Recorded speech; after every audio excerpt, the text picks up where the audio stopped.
Il y a 3 ou 4 jours, il devait être à peu près 20 heures, j'ai eu envie de griffonner sur une feuille. Alors, c'était rien de précis, c'était juste une envie, une pulsion de prendre un crayon et de faire des traits, de griffonner. Parce que oui, il y a une différence entre dessiner et griffonner. Quand tu dessines, c'est quelque chose d'assez noble, tu mets une certaine intention, tu passes du temps sur tes traits, tu essayes de les faire bien pour avoir un rendu assez propre, assez quali. Par contre, quand tu griffonnes, t'es déjà à moitié en train de manger des chips, tu regardes une vidéo YouTube en même temps, tu penses à autre chose, en bref, t'es pas focus. On a tous déjà plus ou moins connu ça, la plupart du temps c'était en cours, soit quand le cours était un peu chiant, soit quand le prof était un peu chiant. Du coup pour s'occuper, on fait ça vite fait sur le coin d'une feuille.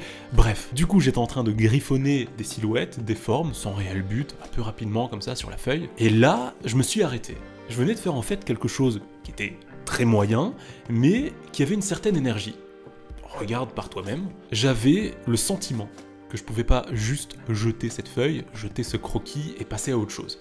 Il fallait que je le termine, il fallait que j'en fasse quelque chose. L'idée, c'est de se laisser porter, j'avais pas grand chose à changer au concept de base, juste quelques détails, la taille de la main, la position des yeux, j'ai rajouté quelques éléments et j'avais déjà une idée de ce qu'allait être ce personnage, de ce à quoi il allait ressembler. Là pour le coup, j'ai pas besoin de faire un brouillon au-dessus de ça, ces quelques traits là feront très bien l'affaire. Alors je crée un nouveau calque par-dessus et maintenant je peux m'amuser. Tu le sais, si t'as eu l'occasion de regarder d'autres de mes vidéos, moi j'adore travailler le trait, en fait c'est là où je m'amuse le plus, quand je peux chipoter avec des traits, quand je peux jouer avec leur épaisseur, leur grain, etc. Et du coup, c'est lors de la mise au propre, lorsque je repasse sur ce brouillon, sur le croquis là en l'occurrence, que je peux vraiment le faire. C'est là que je m'amuse le plus. Tout en avançant dans le dessin, tout en dessinant, j'essaye de lui donner une âme et je lui invente un petit peu une histoire dans ma tête. Alors juste, petite parenthèse, dites-moi en commentaire si je suis le seul à faire ça. Le fait de créer des histoires à mes personnages tout en les dessinant, alors qu'ils ont aucune vocation à être dans une histoire à proprement parler. Tu vois, je vais pas en faire un manga de ce personnage. Tu sais, je les imagine avoir une vie, j'essaye de me représenter un petit peu leur caractère, et parfois je vais même jusqu'à m'imaginer à quoi pourrait ressembler leur voix par exemple. En fait, je pense qu'en faisant ça, ça me donne un peu plus la pression que ces personnages-là sont pas juste des dessins et qu'ils deviennent un peu réels en fait. Maintenant que la mise au propre est terminée, on sait beaucoup mieux se rendre compte de l'écart qu'il y a entre ce qu'on est en train de faire là et le croquis qui nous a servi de base à ce dessin. Il y a quand même une certaine évolution, on sent qu'on sait où on va. Et cet écart, on va l'approfondir encore plus en venant ajouter des niveaux de gris à ce dessin. C'est une étape presque indispensable à mes illustrations, c'est quelque chose que j'ai pris l'habitude de faire depuis un certain moment et je m'éclate en faisant ça. Ce que je veux là, c'est apporter un côté sombre, une ambiance, une atmosphère un peu plus sombre à cette illustration et à ce qui est représenté. Alors, on a là un personnage féminin qui nous regarde avec un air un petit peu menaçant. On sait pas vraiment si elle est humaine ou animale.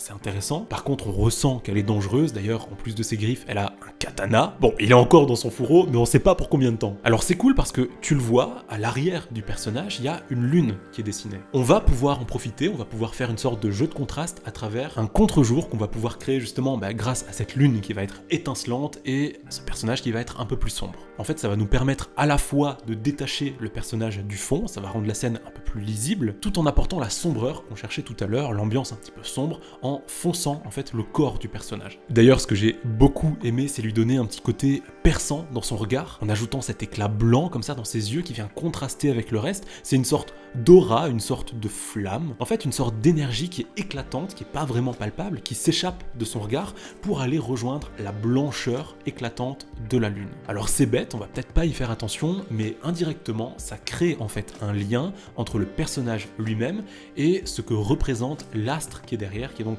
la lune, et ça ajoute un petit peu au côté mystérieux de ce qu'on voit, c'est cool. Voici donc le résultat. Voilà ce qu'on a réussi à faire en partant d'un simple croquis sur le coin d'une feuille.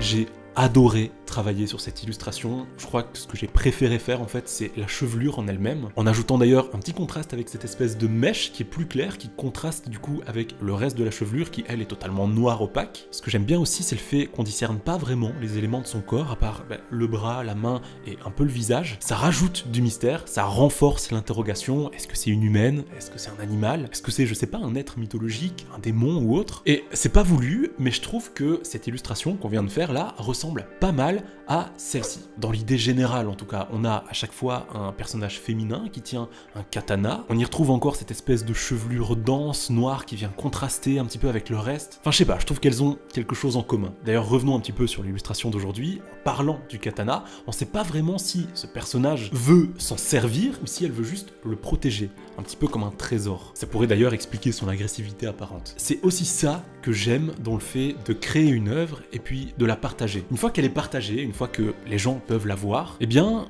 elle n'appartient plus vraiment à son créateur. Bon, évidemment, légalement, elle m'appartient puisque c'est moi qui l'ai créée, mais ce que je veux dire, c'est que la personne qui va la voir pourra y voir ce qu'elle veut, pourra y déchiffrer ce qu'elle veut. En fait, chacun peut tout simplement avoir sa propre vision, sa propre interprétation d'une œuvre, de la scène qui est représentée et du message qui est censé y être véhiculé. Et c'est aussi ça que je trouve magique dans le dessin. Contempler une œuvre, même si elle est de quelqu'un d'autre, ça peut nous donner l'occasion de se retrouver en pleine discussion avec nous-mêmes. Ça serait une sorte d'échange entre notre nous conscient et notre nous enfoui, notre nous caché. Je persiste et je signe, le dessin, c'est fascinant. J'espère en tout cas que le résultat te plaît, je me serais beaucoup amusé dessus et puis c'était là l'occasion de se retrouver pour une vidéo peut-être un petit peu plus légère. J'espère que tu auras passé un bon moment en ma compagnie. Je pense qu'il est l'heure, je pense qu'il est maintenant temps pour moi de filer, du coup je te dis à la prochaine pour une prochaine vidéo sur la chaîne. On se voit très vite, t'inquiète pas, d'ici là porte-toi bien parce que tu le sais, c'est ce qui est le plus important.